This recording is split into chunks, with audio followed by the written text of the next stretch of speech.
What's up, everybody? Welcome back to another episode of the TEN 7 MMA Show with our weekly Monday, Friday show. I am Huzaifa, the super fan. We got Justin Guitar here, James, the professional fighter. And we are back after a lot of interesting things have happened this weekend, and we've been making some content as well. We're going to talk about some of that content because I've been getting a lot of negative comments, and we're gonna read through some of those comments today. It's going to be pretty funny. But that's all coming down to John Jones. Actually, I think, Justin, you're pretty much on the same page with me. Or are you, in terms of wanting to see Stipe versus John Jones? I'm not like overly excited about the fight. I understand why the fight's happening. Like I said, it's a very nostalgic fight for fans, especially old school fans like myself. I'm excited about the matchup. Not really. I'm gonna watch it just because of John Jones just kind of basically showing respect, showing tribute to him and everything I've been able to watch, over the last 10, 15 years. But yeah, the matchup I don't really care. I couldn't really care less about. But like I said, the nostalgia in the fight is the reason I'm going to tune into it. All right, fair enough. So we'll talk about that a little bit in one of the topics that we got for today. And we're going to go through some of the negative comments. I'm going to respond to some of the comments because I mean, it's all good. I want people to voice their opinion, and people are getting pretty negative in terms of their response to what I'm saying. And maybe I'm wrong. Like I said in some of the videos, I'm open to being proven wrong. So let me know. Still, though, as far as I can tell, I haven't seen any argument that's really persuaded me one way or the other in terms of, yeah, go ahead. Real quick, like that's the thing with MMA. If people are using it's you're either right or you're wrong. Nobody's right or wrong. Your opinion. We don't know what the outcome is. And that's the one thing. Like when I said that, Max Holloway was that I thought he was going to win, or I really wanted him to win. I guess at the end of the day, I was wrong. But you guys that are saying you're right, especially all the negative comments, like put your money where your mouth is. If you're so sure about something, if something was guaranteed, you should all be rich then. And just because, that's why I just can't stand MMA fans. I think they're just so shitty. It's like, oh, you're wrong, you're wrong. Again, the outcome, nobody knows the outcome. The outcome is anything can happen, especially in MMA over any other sport. But this whole people with feeling entitled, like, oh, I was right. Okay, you were right. All right, if you were so sure, how much money did you bet? Oh, I didn't bet anything. Oh, yeah, of course you didn't, because if I was sure, 100% sure on anything, then I'm gonna put my money where my mouth is. So that's why I can't like I get so cringed about this negative comment. People are telling you're wrong, you're wrong. Mhm. Or when I took Max Holloway, oh, you were wrong, I was right.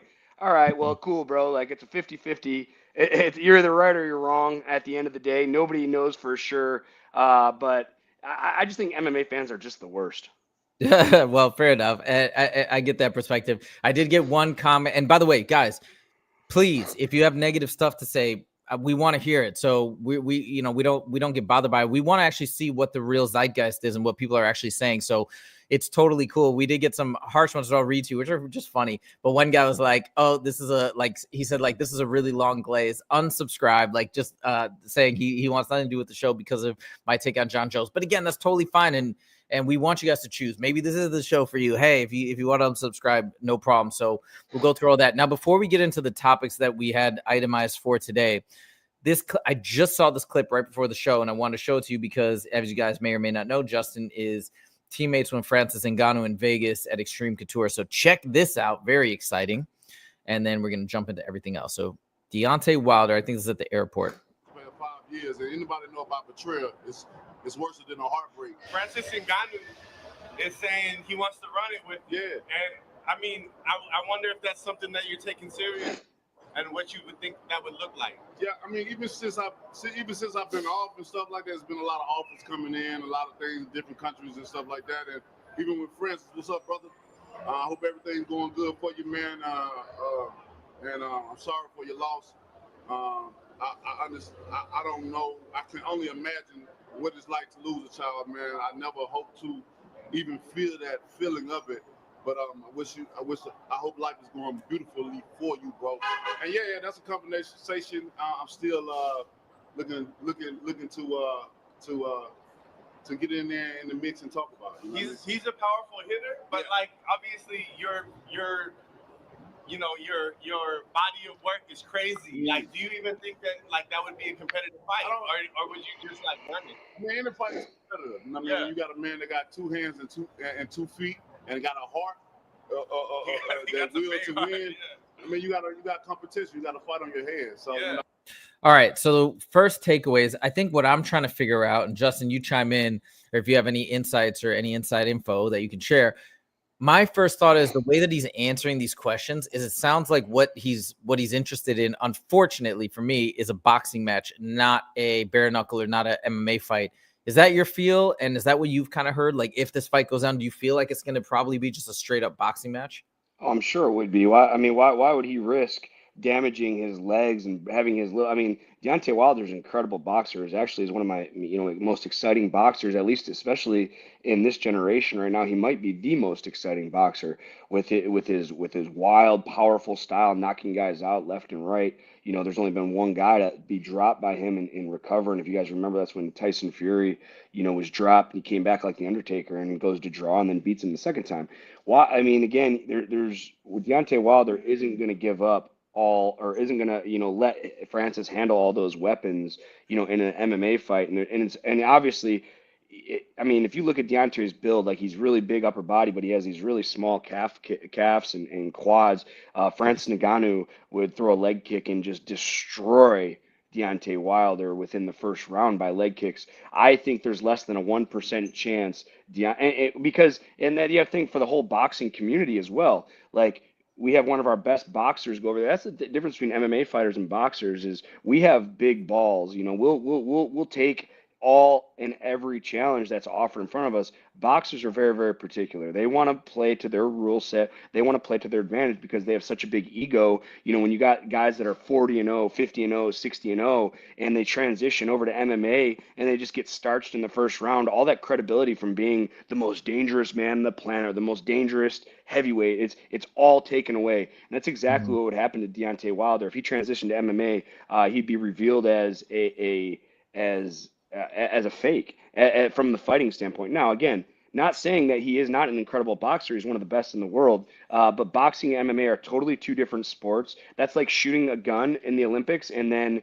say, "Oh, I'm the best shooter in the Olympics with a rifle," but I'm going to transition over to bow and arrow and I'm going to shoot a bow and arrow at close range and I'm still going to be the best in the world. It just wouldn't happen. There's too much of a learning curve. Deontay Wilder's too far behind in MMA, whether it's wrestling, whether it's grappling, whether it's kickboxing, to ever test his feet in the water, and that's something I'm 99% sure. One guy has transitioned over, James Toney. He was finished in the first round by Randy Couture, and that's really been the only guy to step up with the big enough balls to do it. Nobody's done it since, and nobody probably will ever do it again, at least in the coming future, because again, when you're getting paid $50 million to box, and then you're going to get paid $5 million to do MMA and, inevitably probably lose, why risk it?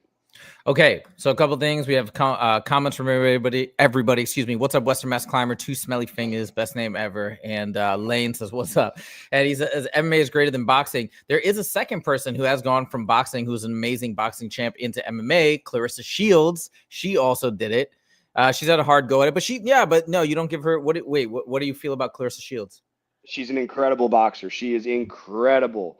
She's one of the best female boxers of all time.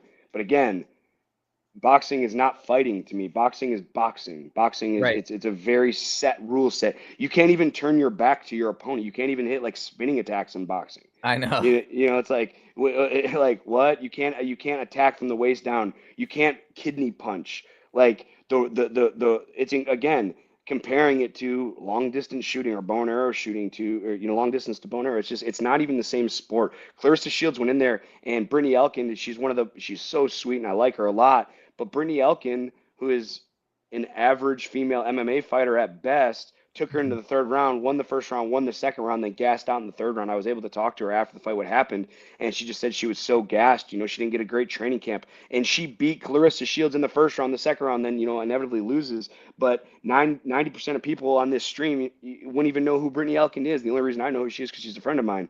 And it's two different sports, boxers, and and Clarissa Shields, man. What a fucking gangster. She's labeled as the baddest female on planet to go over the PFL to see if she can do things in MMA. And it just goes to show how far behind boxers are in actual fighting compared to MMA fighters. Fair point. And I think Hey. everything you're saying is probably correct. Unfortunately, I think you're right, because I do want to see him transition over to MMA, and you're saying it's not going to happen. But Fair point. why? Why do Yeah. you want to see him transition over? Because I'm tired of all the boxers calling the MMA fighters over, and it's making in my opinion, to the general public, it makes MMA look worse than boxing, because none of the boxers are willing to come to MMA. The MMA fighters go into boxing. Most of them lose. Occasionally they win, which is insane when they do win. Like when Francis won, that should have blown apart the entire world in terms of like, this is insane that we have a guy basically making his debut in boxing, effectively beating Tyson Fury. Whatever you want to say about Tyson Fury's training camp, that's insane. For any normal person to go in and beat the greatest boxer in the world, even if he didn't train at all, is insane, right? Like I would go in and just try and spar with him, he'd destroy me, and as he should. But for Francis to go in, that's insanity. In other words, because I just want to make sure we're on the same page. The reason you want to see boxers trans over to MMA, and I agree with this, is because you just want to see him get fucking smashed, because they're never going to be able to compete. I will fight Floyd Mayweather today out of shape, and I will finish him in the first round. I know. There's no, like, boxers aren't fighters. Boxers are boxers. And go ahead. Well, let's just keep it simple. You want to see these guys get fucking smashed, and I do too. Because of what you're saying is, they're all talk, and MMA fighters are going over and we're losing, and sometimes we're winning. Boxers will never win in MMA. Never. Floyd Mayweather can't beat anybody. Do you have him, Demetrius Johnson? A couple weight classes below. He won't. Give me Canelo Alvarez. I will fucking kill that motherfucker. I will put a relentless pace on him, and I'm not even at the best I was ever ranked in MMA I was ranked like 71st in the world, which doesn't sound that great, but when you got thousands and thousands of fighters, I was pretty good at one point. But I'm not Canelo Alvarez, who's arguably one of the greatest boxers of all time. I'm not Floyd Mayweather. I will finish these guys personally within one round. Boxers just can't. They're not fighters, and I hate when guys call boxing fighting. I mean, it's a form of combat, but it's not fighting. MMA is fighting. I agree. I actually feel the same way when when boxers call themselves fighters. It feels weird now with mixed martial arts and like true fighters and real fighters. I guess the last thing I'll say on this, and we can definitely move on, but I also feel like it hurts the sport of mixed martial arts. The more that these fighters go over and go into boxing, it just creates this false narrative in the mind of the public that boxers are real athletes, and like MMA fighters are, you know what I mean? That's the old school narrative from back in the day. MMA fighters are just brawlers and there's no technique, which is like actually the opposite of the truth, right? There's way more technique, just because it's like there's way more tools and different things in the sport of mixed martial arts. But anyways, I'd love to see that for the sport in general.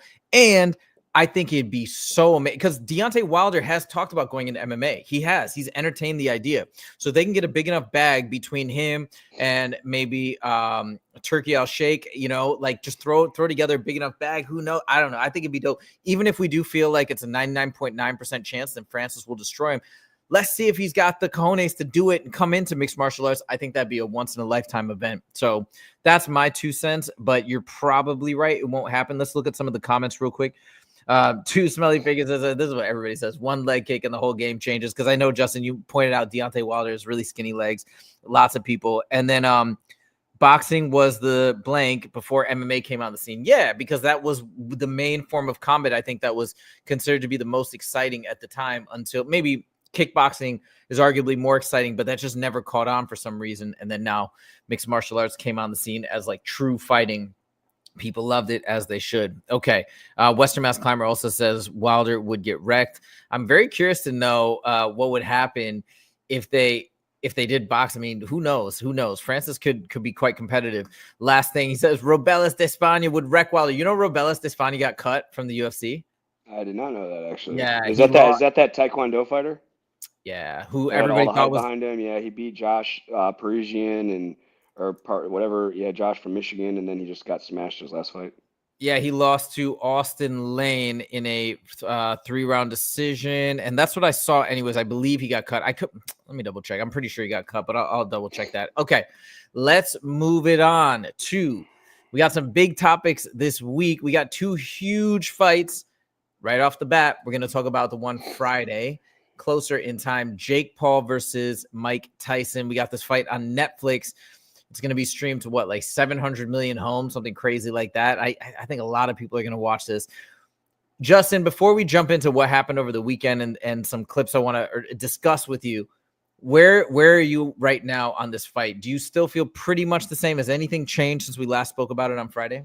Unfortunately not, man. I came out with a little short video talking about Tyson and Jake Paul. I'm not really excited about the fight, man. I hate Mike to go in there and lose, and then, to give Jake all this credit. Oh, I beat a legend. And, if you guys watch like the Netflix, interview, Jake talks about, he's like, this is a win-win situation for me. And I disagree with him, but his claim is he's either I go in there and I knock out one of the baddest men on the planet, or I lose to the baddest man on the planet. And that's not a big deal. And it's like, I see what he's saying, but he's 30 years the elder. He hasn't been training over the last 10, 15, 20 years. He trained he had an exhibition bout against Sugar Ray, who is a really small fighter. Unfortunately, I think Jake has age. Jake has, heart.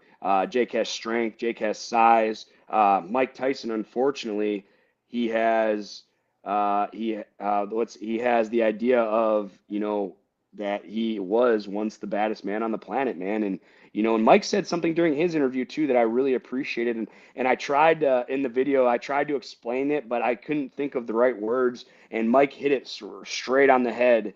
I think I talked about Mike being a real killer compared to Jake Paul is the idea of a killer. And Mike Tyson, it's crazy because I tried to talk about it in the video. I just couldn't put together exactly how to put it, but Mike put it perfect. Jake Paul is a manufactured killer. And Mike Tyson is a natural born killer. Mike Tyson has had to fight for everything. Jake is, he's a YouTube guy, man. I'm not saying he's a bad guy. Jake has grown on me I hated Jake Paul when he first came on the scene. All MMA fighters did. But, he's really grown on me. I've earned a lot. He's earned a lot of respect from me and the MMA community. But he's a manufactured killer, guys. Mike Tyson wasn't on YouTube or Nickelodeon, being a kid growing up. Mike Tyson was getting picked on, bullied in the street, getting in street fights. Guys, are surrounded by drugs, surrounded by just crazy shit. He had to fight his way through everything. And when I say fight, I don't mean persevere. I mean physically fight. Have you ever heard the story about the bully that came to Mike's house when he was young and killed one of his birds, and he got that was a fucking fist fight. They got in a fist fight. Jake Paul has been doing pranks on people, and and again, he's an incredible athlete. He's an incredible boxer, but he wasn't put through the trials and tribulations Mike Tyson has been put throughout his whole life. Mike Tyson nailed it on the head. Jake Paul is a manufactured killer. Mike Tyson is a natural born killer, and there's a big difference. And I really hope to see that in the fight. With that being said, Jake Paul also says in an interview to Mike, not on a video, but to Mike's face, that in the first round, he will meet him in the center of the ring. And if Jake Paul has the guts to do that on a fresh Mike Tyson, because I don't think Mike is going to have the gas tank to go 8 rounds or 10 rounds, however long it is. I think he's going to have 1 or 2 good rounds in him. And if he lands that old Tyson uppercut, body head, I mean, it could be a short night for Mike. And even honestly, if Mike goes in there and hurts Jake Paul in the first round or the second round, I'm considering it a win. Well, wait. So this almost sounds like the way you just positioned everything, that you're feeling like Mike's going to win, or you're giving Mike I feel like this is you're giving Mike a better chance than you did, like, let's say a few weeks ago or a couple months ago. Well, yeah, because, I see look how long Jake Paul's wingspan is. Mike is really short, and he gets guys up against the corner, up against the ropes, and he unleashes hell on him when he's on the inside. But if Jake was smart and he just wanted to come and win this fight from a strategic standpoint, he just has to keep Mike at the end of his jab and run away from him for 3 or 4 rounds. Then, unfortunately, Mike is going to slow down. Mike's punches aren't going to be as hard. I give Mike a better chance if Jake is a man and stays by his word and meets him in the center of the ring in the first round. That's Fair Mike's enough. Chance. That's where Mike has to land his knockout devastating shots. Because in the 8th round, unfortunately, Mike is juiced up. There's no doubt. Look how much mass he has. When you're on testosterone, when you're on, and he has incredible doctors, but, that your red blood cell count goes up, your weight goes up. He's 58 years old. He just had a heart condition. That's why he had to pull out of his last fight. How is his heart and his lungs going to hold up for 8 rounds with a young, fresh Jake Paul in his face for 8 rounds? I just don't see it happening at 58 years old. Now, what about if he's on, supplements or both of these guys are juiced to the gills. Look at him. So what about EPO if Mike's taking EPO? How can that impact his cardio and his heart and lungs and all that stuff? I mean, it definitely can. But again, we're talking about a 58-year-old heart that has been through drug abuse, that has been through boxing already, that has been through this and that. Now imagine he hasn't done anything to this extent in 20 years. I mean, I don't count his boxing match with Sugar Ray because they had a weird rule set. You couldn't knock each other out, and they got in there and pitter pattered. Mike actually looked good. His cardio held up. Hey, he held up. For as long as needed to get by the win. And even afterwards, when he's in his post-fight interview, he's not like he was good. He's like, fuck, I could have went more rounds. But again, the output was different. The intensity was different. Even with EPO, I think it might help him a little bit. But again, he has a 58-year-old heart. I mean, dude, Mike talks about going crazy, doing cocaine, the night before his fights. Like that all weighs on you through years and years and years. And you might not see it right away. But now at 58 years old, even if he has changed his lifestyle and he's healthy now, it's like driving a car. If I get a brand new car and I'm hitting that rev limiter and I'm going 120 miles an hour for the first 200,000 miles, and then at 200,000 miles, I'm like, hey, I'm just going to baby this car for the next 100,000. The damage was already done in those first 200,000 miles that I was pressing the rev limiter, that I was pressing this car to the max. And I feel and I'm worried that Mike Tyson did that early in his life, and it's going to show here next weekend. And I'm telling you guys, I want Mike Tyson to win. And everyone's going to go, oh, you hate Mike Tyson. Oh, shut the fuck. And that's the thing with the fighting fans. Just because I think Jake Paul is going to win doesn't mean I don't want Mike to win. I want Mike to win. I want Mike to go in there and starch this guy. It'd be an early Christmas present, guys. But, I mean, let's be real. He's 58 years old with miles under the hood. He had to he backed out of a fight 2 months ago because of his heart condition. And now all of a sudden his heart's 100%. And now he's going to be able to go. Stomach ulcers. Okay, stomach ulcer. Okay, well, that's much different. But again, he's already been medically unfit to compete, and now 2-3 months later, all of a sudden, okay, his ulcers are gone. Mike's ready to go. I just think this is a circus, and it's hard for me to even bet on these fights because how do we know that someone's not in Jake Paul's ear? Hey, let Mike survive 5 rounds. Give him the credit. Don't go out there and starch him in the first round because it'll take all the credit away from this victory. But if he goes 5, 6, 7 rounds or wins a decision or knocks him out in the 8th, Jake Paul's getting a lot of credit. Oh, he outboxed Mike Tyson and this and that. But how do we know Jake Paul's not being told to carry Mike Tyson for X amount of rounds? I feel that, what's his name? Floyd Mayweather carried Conor McGregor. I feel people are like, oh, Conor won round 3 and 4 or whatever. Yeah, he did. But I am almost 99% sure, and I've talked to guys on the inside, that Floyd Mayweather carried Conor McGregor into the late rounds just to make it a spectacle. Nobody wants to go out there and watch, Floyd Mayweather beat the fuck out of him for a round or 2 and then finish the fight. Everyone's like, wow, that was very uneventful. But by letting him win, kept dumb fans that don't see what's happening. And 99% of people watching these sports are fucking stupid. They're like, oh, Conor McGregor beat Floyd Mayweather. Shut the fuck up, dude. He's in boxing. He's the greatest boxer of all time. Conor's a great MMA striker, but he's not a boxer. Floyd Mayweather let him win and then finished him when he needed to. And even the stoppage I thought was bad. He didn't even put him down. The referee jumped in to stop. I think this is all circus show. This is all just to get viewers, because again, if every time an MMA fighter went in there and got starched in the first round, guess who's not watching the fight? MMA fighters. But by giving that small hope that, oh, fuck, Conor's winning this fight. It's going to, dude, if I was watching the boxing match and Conor won round 1 and 2, Huzaifa, turn this fight on right now. Conor McGregor just won the first round, the second round, he's going to win this fight. And then you're going to be like, what? And then you're going to tune in.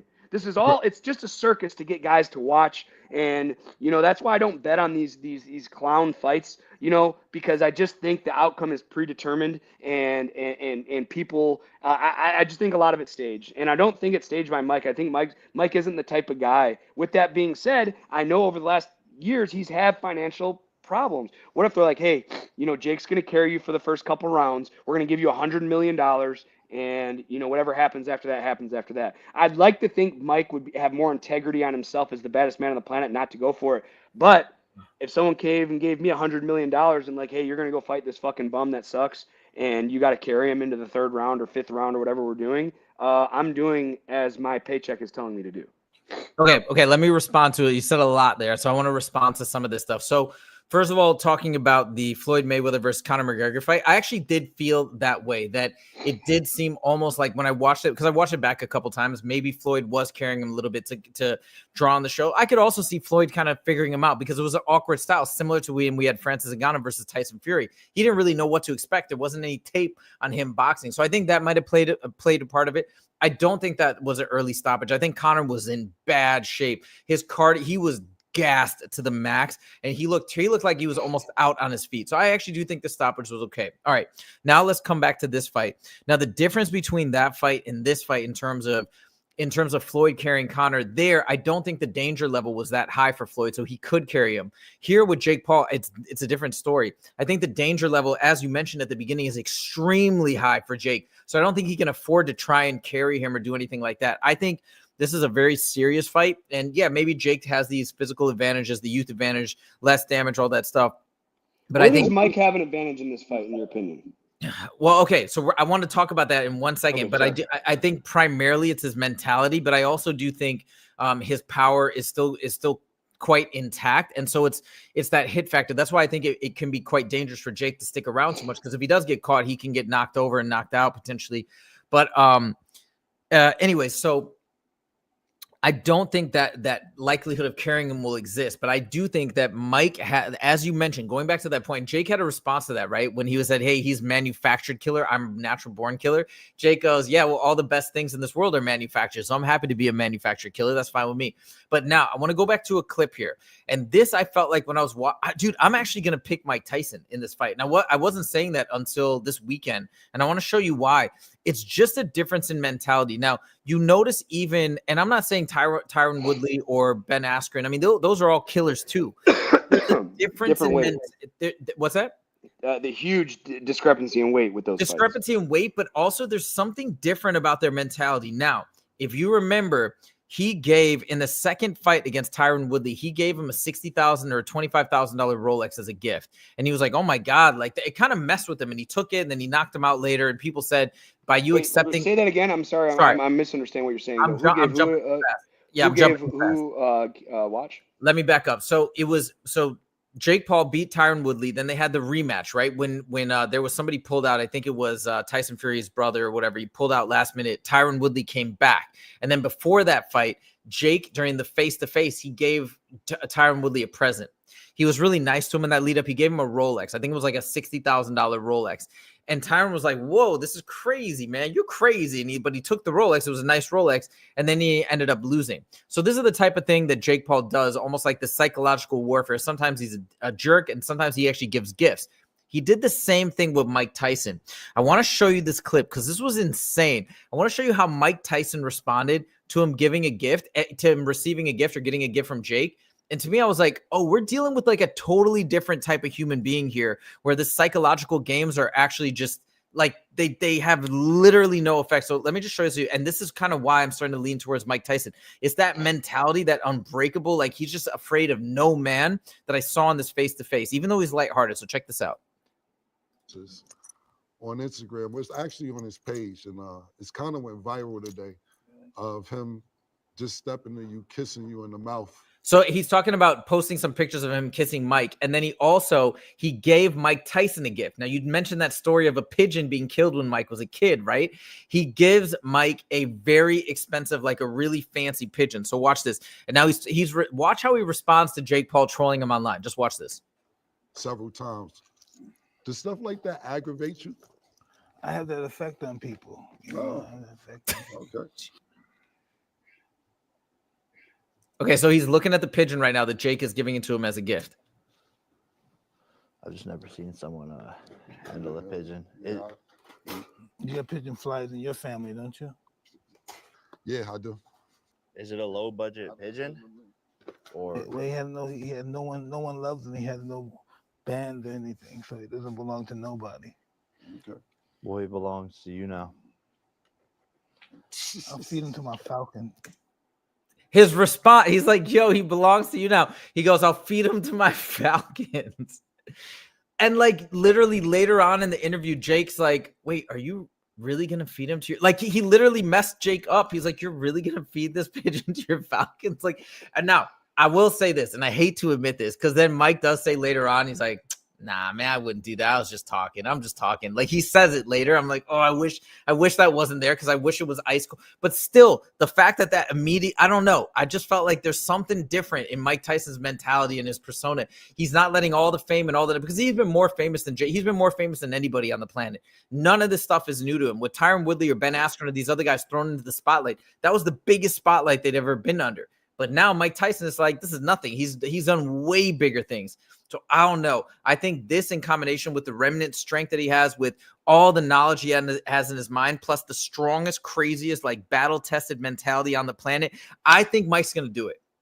Well, I'll tell you what, Mike, as I looked at the betting odds just yesterday, and Mike is more from when I fought, what's his name, my UFC debut, I was like a plus 320 dog, and I knocked him out in 40 seconds. Mike is a less of a dog than I was. He's plus 280 right now. So maybe the odds, makers maybe know something. Maybe I'll put a little coin on it, guys. And again, I want to reiterate, I'm just giving all hypothetical situations. I'm not saying that this fight that Jake is going to carry him. I'm not saying it. But when there's this much money involved, anything is possible, and again, I want Mike to go in there and I want him to win so bad. I'm going to watch this fight on Netflix. It's a free fight on Netflix. Of course, I'm going to watch it. Even this just nostalgia fact of Mike Tyson getting back in the ring. I watched him against Sugar Ray.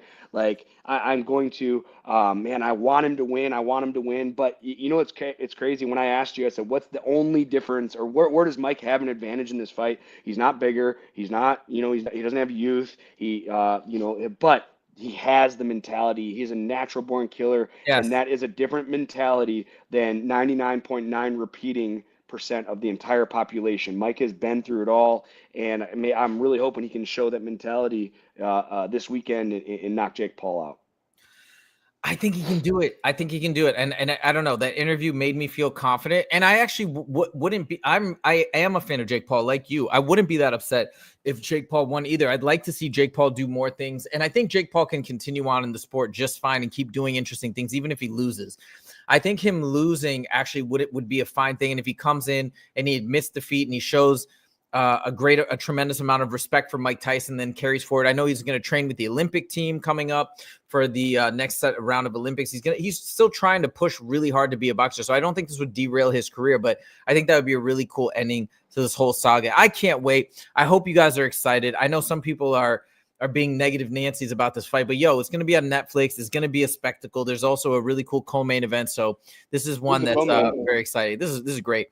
Two Smelly Fingers says, it's not the size of the dog, it's the size of the fight in the dog. There you go. Exactly right. And I think that's what we're getting to. All right. Now we're going to get to the fun part of the show.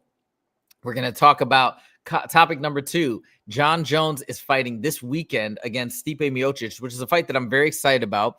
And I made a bunch of videos last week and over the weekend kind of defending Jon Jones, as he's been getting tons and tons and tons of hate for quote unquote ducking Tom Aspinall. So let's hear it, guys. I want to know, what do you guys think? Is Jon Jones, is this really a ducking situation? Now, before we get into this, I pulled up some comments. We're going to just read through some of the comments I've been getting here in response to some of my videos. So let's see.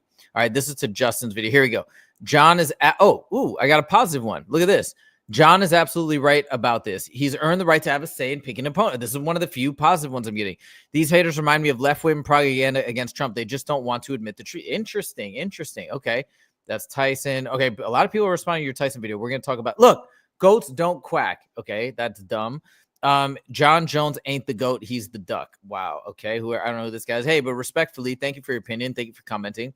John needs to be stripped to unify the belts. It's that simple. Facts. Hey, somebody support. Okay, wait, I'm getting some support. No, they can fight, just not hold the belt up while Tom defends an interim. That we can talk about. That's a reasonable perspective. Jones could also be saying he won't fight Tom. People are saying that too.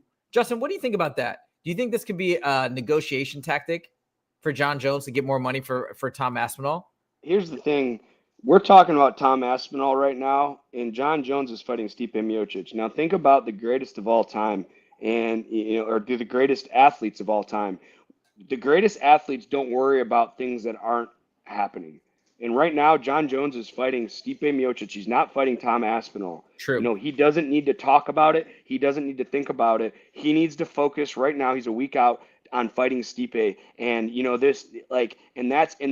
this is great because John going into this fight is focused. You know, he keeps saying, no, I'm not fighting Tom. Why would he entertain the idea of possibly fighting Tom? And then everyone's gonna be like, all right, well, after he beats Stipe, well, again, he still has to get in there with Stipe and win. True. And it only takes one punch in MMA so this is one of the reasons. Now, look, if I was in this situation, if I was John Jones and people are like, oh, you got to fight Tom, I'm going to be like, all right, don't worry, I'll fight him when I get to him. And, you know, oh, well, how do you think that fight's going to go? And now I'm thinking about fighting Tom when I'm not fighting, I'm not even fighting Tom. It's not even a scheduled fight. I think this is a great thing for John Jones. And this is just showing why he is the greatest of all time, because he's focusing on the task at hand, not what MMA fighters want to see. And his task at hand right now is fighting Stipe Miocic and beating Stipe Miocic. People are asking, oh, how the fight's going to go with you and Tom? He's not even entertaining it. He's not like, oh, I think I'd win, or I think I'd lose, or this would happen. He's not focused on that. He's focused on the task at hand. And all you fucking bums out there that are getting after him and stuff, let the guy do what he does. All right, he's undefeated in the UFC. He's 21-1 overall. He has an incredible record. Let him focus on what he has to do. Now, after he beats Stipe, which I'm sure he's going to, now start asking him. Now start worrying about that. Now start worrying what's next. Because right now, Stipe Miocic is in front of him. And you know what I haven't seen? I haven't seen any interviews hardly from Stipe at all, which tells me that he is locked in. He's laser focused. And all you fucking bum MMA fans that are dogging John Jones, and I'm not a huge John Jones fan. But guess what? I can respect everything he's doing, and I can respect everything he's doing and everything he did, and he's showing all the athletes in the world why he is considered the greatest of all time, because he doesn't care about what you pigeons are squawking about what would happen between him and a hypothetical fight. He's focused on his task at hand, that's Stipe Miocic next weekend.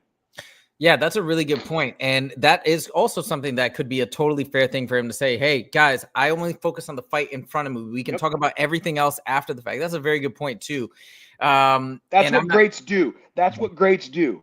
You don't see, like, and that's the difference between me, and that's why I'm not the greatest of all time. But I'll entertain those guys. Oh, well, how would this fight go with you and Tom Aspinall? I'll be like, oh, shit, well, you know, I think I'm better here and there, and I think I'd do really well in this. I'd be thinking about what I would do to fight him instead of focusing on Stipe Miocic. And again, I think John Jones is a huge favorite. I think he's going to win. But again, guys, the mentality of what's in front of you compared to hypothetical is more important.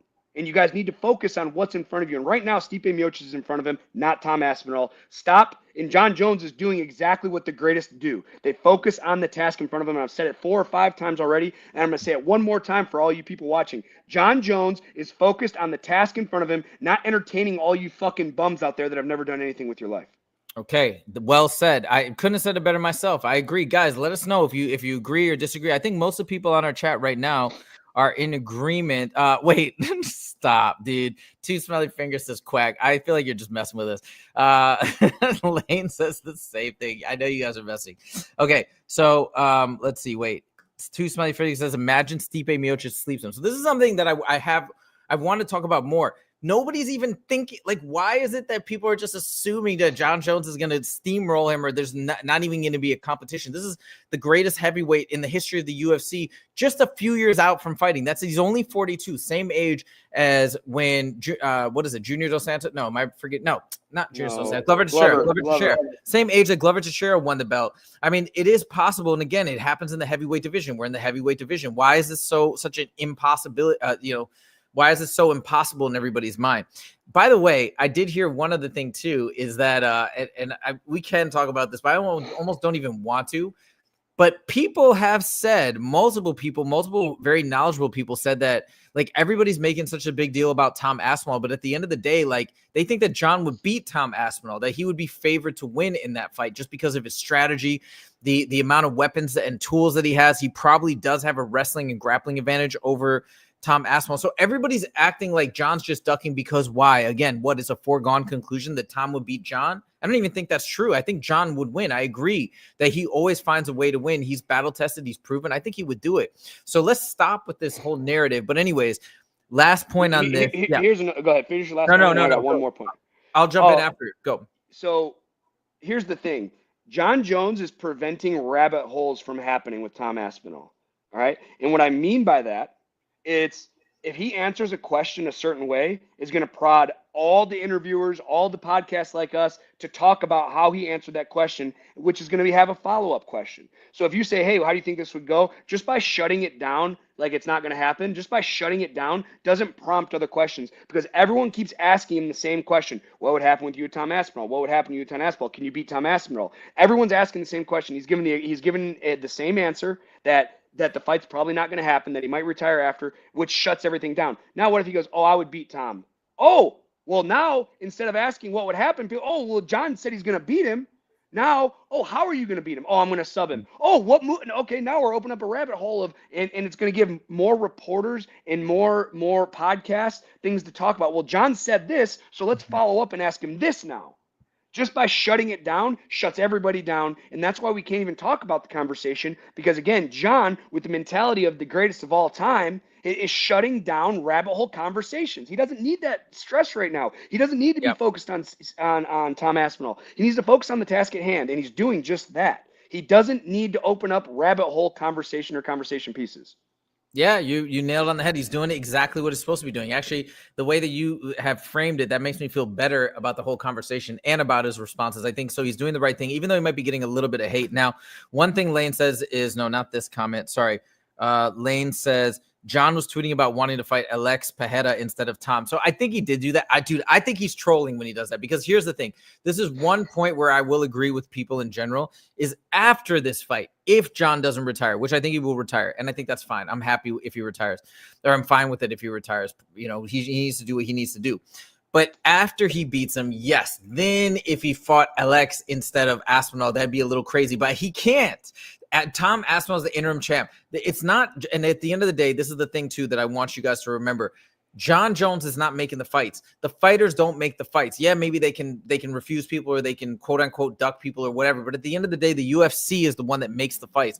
And when there's an interim title holder and there's somebody who holds the belt, they need to unify the belt. And this is extenuating circumstances, because this fight was scheduled ahead of time and they are both legends. That's why this is happening. End of story. There's no other discussion that needs to happen. So anyways, that's my 2 cents. We're going back to it multiple times, this topic this week. It is the fight week of John Jones. So we'll probably be making more videos on this topic as well. But anyways, moving on. Next topic number 3, we got a hell of a co-main event, probably one of the best, one of the best co-main events. There were so many great co-main events. I don't know, but this is an amazing co-main. If you guys haven't gone back and watched the first Michael Chandler versus Oliveira fight recently, you should definitely do so. It was such an exciting fight. Michael Chandler almost won that fight in the first round, was so close, and then they called the time and he wasn't able to do it. And then Oliveira came right back. And if you watch the fight in slow motion in the second round, and Mike even describes it because he was watching the fight replay and describing what he did, I think he shot a cross or a jab, and then he didn't bring his hand back to guard his face. He dropped it. And then that opened up the shot, and then Oliveira came around with the hook, clocked him right there and dropped him, and that was the beginning of the end. So anyways, it was an amazing fight. And Michael Chandler got to use some anti-jiu-jitsu where he jumped up and slammed Oliveira when Oliveira had his back. What a great fight. Justin, compared to the main event, or not even forget the main event, with this fight in general, compared to everything we've seen this year, what's your excitement level, scale of 1 to 10? Hey, I love this rematch. You know, Oliveira came and, got hurt early on against Michael Chandler in the last fight. I believe the fight was finished in the first round, but this is going to be a great, exciting fight. With that being said, when you see Michael Chandler's name in the card, I know he gets a lot of hate because, oh, he's lost and he hasn't beat anybody. Guys, he's fought that every fight he's ever had in the UFC has either, I believe it's been a top 5 guy. He's fighting the top 5 best fighters in the world, and I believe his record was like 2-3 or something like that. But again, he's fighting the best in the world, and every fight he's in is exciting. Justin Gaethje, if you guys remember Michael Chandler versus Justin Gaethje, wow, one of my favorite fights of all time. Michael Chandler versus Oliveira, wow, what a great fight. Like, are you kidding me? Like, he hurts Oliveira early. Oliveira hurts him back and ends up finishing him. Like, this is going to be an incredible rematch. And guys, don't blink, because it only takes one punch from either of you guys to put the other one out. Now, just so you can see the list here, I pulled it up, and I won't screen share. I'll just read them off to you. Dan Hooker, who at the time, he's back in the top 5, and at the time, I think was in the top 5.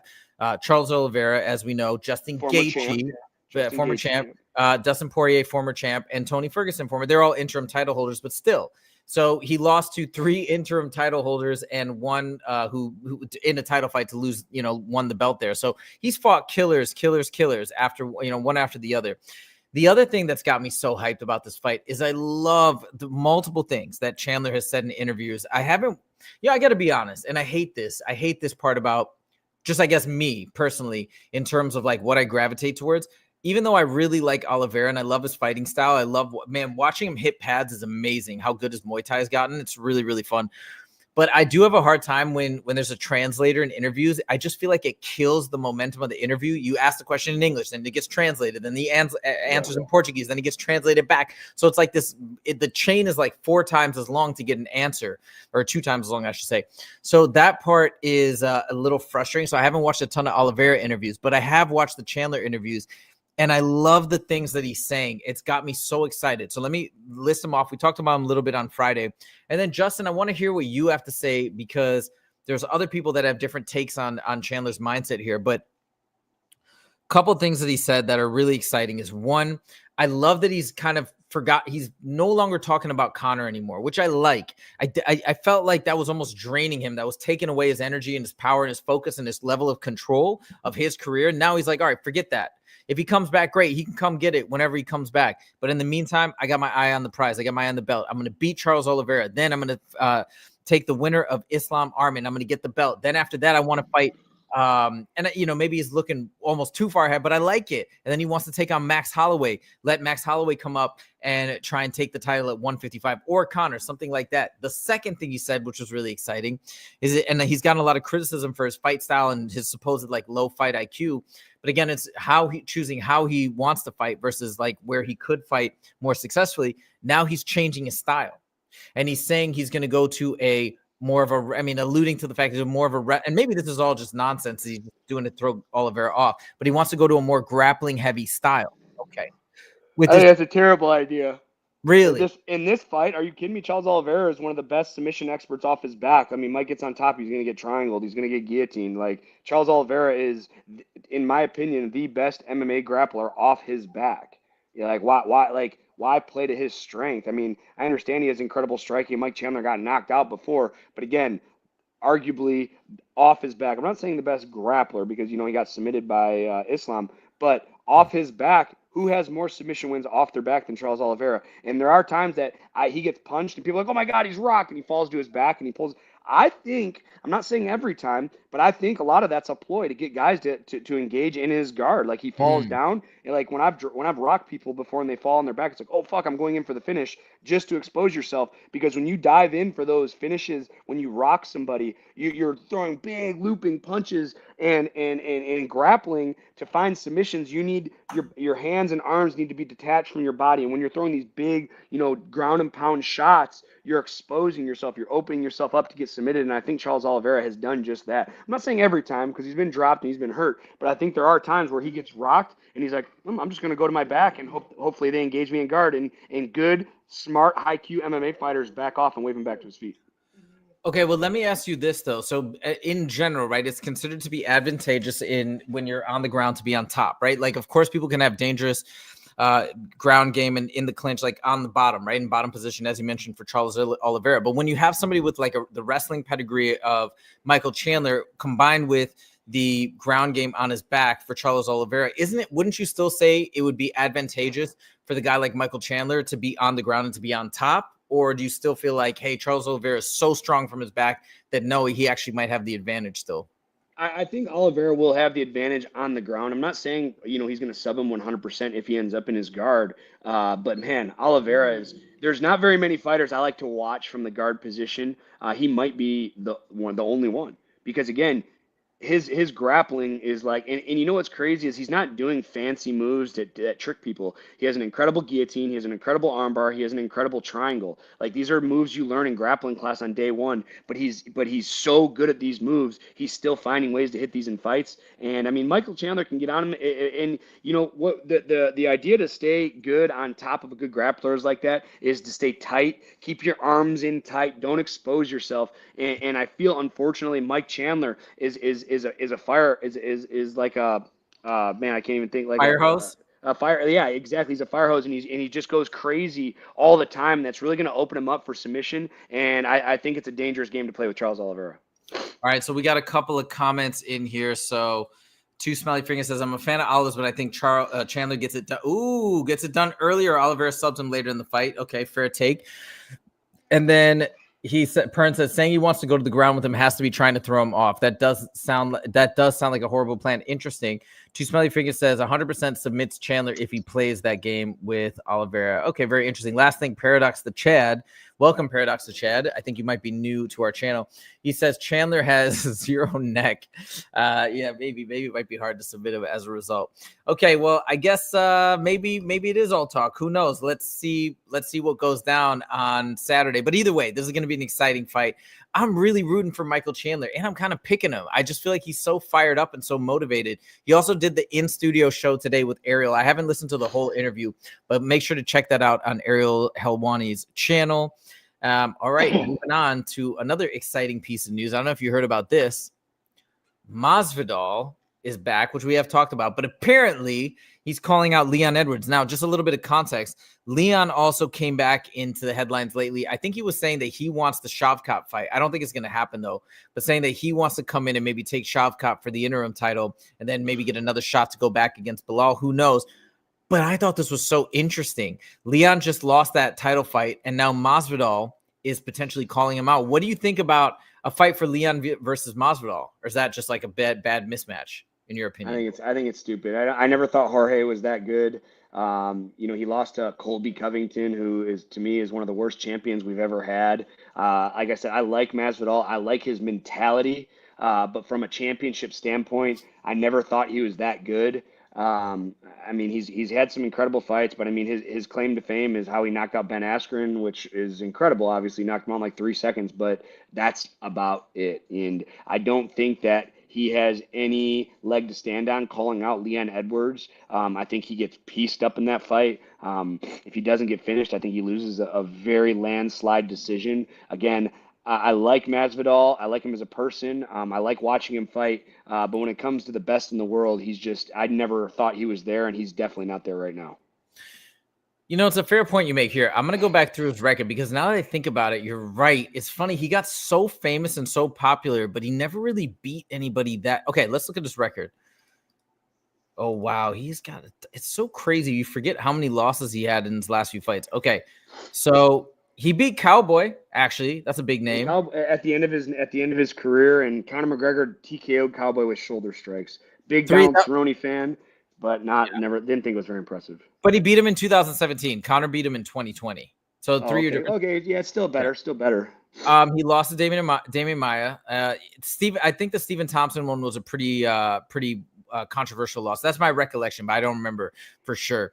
Okay, so he beat Darren Till. Remember that? Everybody thought Darren Till was going to beat him. He came back, beat Darren Till. That was the beginning of his comeback. Then you're right, Ben Askren. And Darren Till, I guess that victory doesn't age super well. Nate Diaz. And then, it's all losses. Kamaru Usman twice, Colby, and Gilbert. Well, yeah, you very well might be right. That might be a bit of a mismatch. I don't know. I thought it was an interesting fight, though, and I thought it could be a nice money fight for both of them as well, just because of Masvidal's name, the beef going back when they had that exchange in London, backstage, punching each other and beating up each other. So I thought that was interesting. Last thing, though, on this before we move on, what would you rather see? Would you rather see Shavkat versus Usman or Shavkat versus Leon for the interim? Ooh, I would rather see Leon because, Leon, he comes in there, he dethroned Usman after, coming back, down 4 rounds, then wins a decision, wins a couple more fights. And then, he lost the decision in his last fight to Bilal. I think Leon is still right there in title contention. And I think Shavkat and Leon would be just an incredible fight. I think Leon, beats Usman again. So, if I have to go from a ranking standpoint, I'm putting Shavkat at 4, Leon at 2. And Usman at 3 right now, and then you have your champion, obviously Bilal, number 1. I would like to see, if you did like a seeding thing, like I'd like to see the 3rd and the 4th seed fight for that number 1 contendership. Leon Edwards is awesome, man. I really like his fighting style. And the thing I like about him more than anything is his demeanor, is his just stone cold killer demeanor. He's not big on interviews. He's not big on trash talk. He just shows up, he puts in the work, and he wins fights. Okay, interesting. I would actually prefer to see Usman get this fight, and I'll tell you why. One of the things I mentioned is Usman's podcast. He's been out in the public, amazing on this podcast. Become one of my favorites. I love listening to Usman. I've become a much bigger fan of his. I feel like almost since he's had less fights and he's getting more out in the spotlight and talking and sharing his insights. He's so smart, so intelligent, such a knowledgeable fighter. Been through it all. I want to see Usman get in there, and I want to see him get a chance at redemption, which I think he deserves. I think he took on a very difficult fight against Khamzat Chimaev. Did amazing if we now compare that performance to how Robert Whittaker did. He did amazing against Khamzat. So I think he's earned it. Let's let him go. He wants to fight Shavkat. Shavkat is the other. Look, Kamaru Usman and Shavkat are the two most terrifying guys in the UFC. Would you agree with me on that? Shavkat right now, I don't think Usman. I think at one point he was, but being on a 3-fight losing streak. No, sorry, I misspoke. I meant Shavkat and Chimaev. That's what I meant. Those are the two. That aren't the champions. Yeah, absolutely. I mean, we got a guy that's 18-0 with 18 finishes. I mean, there's nothing scarier than that. And then you have Usman, and I think Usman's getting this matchup because of his step up to Chimaev. I think the UFC said, "Hey, take this fight, and we'll pay you back later." And this is them paying him back because, again, I think Leon Edwards, you beat him twice in a row. He's going to be ranked above him. But every now and then the UFC will give a favor back, and for Usman to step up in there and give a former champion a short notice fight against Chimaev, and like there had to be more to that matchup than just hey, hey, here's a fight for you and go fuck yourself. No, I'm sure that they said, hey, we're going to pay you back in time if you take this fight. And Usman did that. And he went in there and he lost the decision. And now this is his payback fight because if he goes in there and beats Shavkat on a full camp, I mean, he's right back in title contention. And if Usman can come back and win the belt, I mean, wow. We're talking about he's going to be in the GOAT conversation for welterweight because coming back after 3 losses and then getting the belt back, wow, how incredible would that be? Exactly. So that's what I'm saying. You just explained it. Like that's the story. That's the buildup. That's the possibility. That's such a fun little potential, timeline. If Usman can come back and win, and what a redemption story. People almost forgotten about him. Let's go. Let's bring Usman back. Let's give him the chance. And then if he can beat Shavkat, that's incredible. By the way, last thing I'm going to say, you know what Dana White said to Usman after the Chimaev fight? The first thing he said, thank you. He said he went in the cage and said, thank you for taking this fight. Because he took it on short notice against the most dangerous guy in the UFC, and he took it and he still did quite well. So I think you're exactly right. I think he's going to pay him back. I think this is the time he's going to get the interim title shot. I can't wait for that fight. I hope that's the main event for UFC 310, with the exception of Chimaev versus Duplessis. All right, last thing that we're going to talk about over the weekend. Did you see this new legend, Carlos Prates? I see everybody talking about him. But when I saw the topic this morning when you sent it, I was going to do a little research, but actually I'd rather have you explain it to me. Oh, well, hold on. Let me see if I can. They sometimes, because this was a UFC fight night. Well, it was okay. Let me explain it. So he fought Neil Magny, and Neil Magny. I know he knocked him out. Knocked him out bad. So here's the thing. Carlos Prates, one of my favorite type of fighters, right? He's a kickboxer, essentially. Phenomenal striking, amazing striking. Great on the mic, too. Really funny dude, really charismatic. So he's the full package. And he was like talking smack and kind of antagonizing Neil Magny. They didn't do a glove touch, which, that always makes it a little more interesting. But he went in there, and what did Neil Magny do at the beginning of the fight? He executed a grappling heavy game plan. So he went in, shot for the takedown. Eventually, Carlos Prates had pretty good takedown defense, pushed him off, and did a great job. And then he started throwing strikes, and he fights very aggressive, and he constantly comes forward. So Neil Magny kept trying to push him away and grab the legs and still go for takedowns. Eventually, Carlos Prates was able to keep it on his feet. Keep it on the feet, and the striking was just so crisp and clean. And the last shot that knocked him out, it didn't even connect completely. It kind of grazed him, but it connected on the temple, and then it grazed right across. But that was enough to shut the lights out, knock Neil Magny down, boom, and he finished him off, and that was it. And he also threw some great strikes as well that maybe didn't connect, but you could see the technique was there, amazing kicks. So he's got a really, really fun fight style, and from what it seems like, very good takedown defense. So he might be the future of this division. Who he called out? And he's not even in the top 15. He might be top 15 on Tuesday. That's what he thinks. Beating Neil Magny, he'll be in the top 15, top 14, whatever. What's his record in the UFC? Let me check. I actually don't remember Carlos Prates. But guys like this are fun, man. He's exciting, and he's, like I said, he's got the confidence. It's a lot of fun. Okay, hold on. Let me find his. I always like to go to Wikipedia for whatever reason, as opposed to. I always think Tapology is the easiest, because as soon as you scroll down, it'll say their UFC record, their promotion record before that, and so before that. No, you're probably right. It is I'm just so used to. Oh shoot. Sure.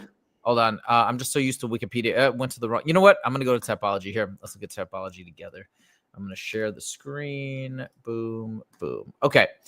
So let's take a look. Oh, he's 31. I thought he was way younger than that. Holy smokes. Okay. So here we go. Oh, yeah. He beat Li Jingling, who also Hamzat fought and defeated as well. So he took him out in round 2 with the left hook. Look at this knockout. All TKOs. All TKOs. That's crazy. So what's his UFC record? What's his UFC record? If you go up to the top, 4-0. Let's see, UFC 4-0. Yeah, these are all his, or I guess the top 4 is UFC fighters.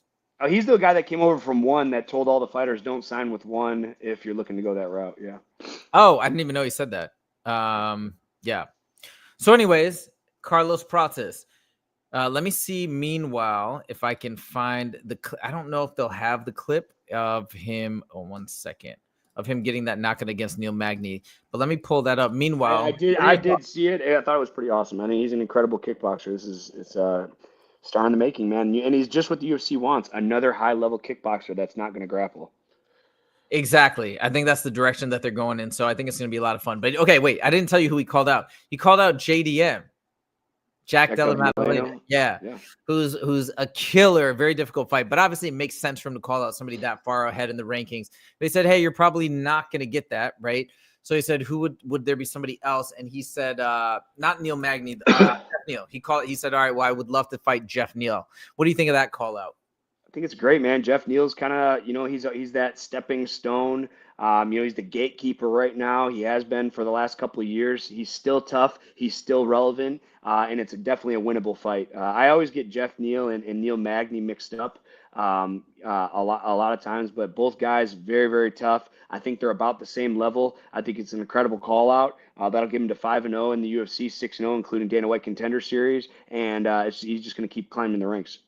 Awesome. Wait, hold on 1 second. Louisa just sent me something. I'm trying to see what this is. All in Sports. What is this? Oh, I found she found the clip of the knock. Wait, is it? No, nice. That's there. Oh no, that's him knocking out somebody else. Oh, that's in his debut. Okay, never mind. That's Carlos Prates' debut. Which he had a knockout victory there, which is a pretty dope TKO. But yeah, anyways, I think this is going to be an exciting rise to stardom. And then before we wrap up today, let's read some of we had a bunch of comments just come in, so let's take a look. It says, Lane, Carlos said he's either 31 or 32. Yeah, Carlos Prates is 31.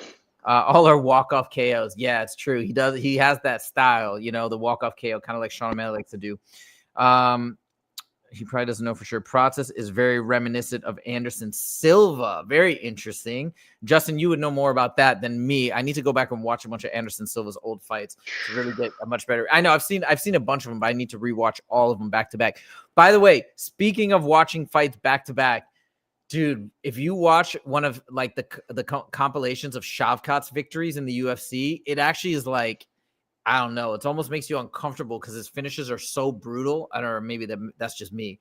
But yeah, you should check that out as we get closer to the December fight card. Anyways, that is it, guys. That is all our topics for today. Paradox to Chad, Western Mass Climber says.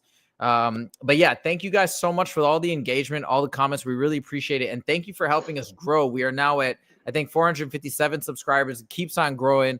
So please continue to subscribe if you are new to the show and you do like what you see. And we got more videos and regular content coming out during the week as well. So make sure to check back for the channel on that. I'm going to make some response videos this week to all the John Jones hate that I've been getting.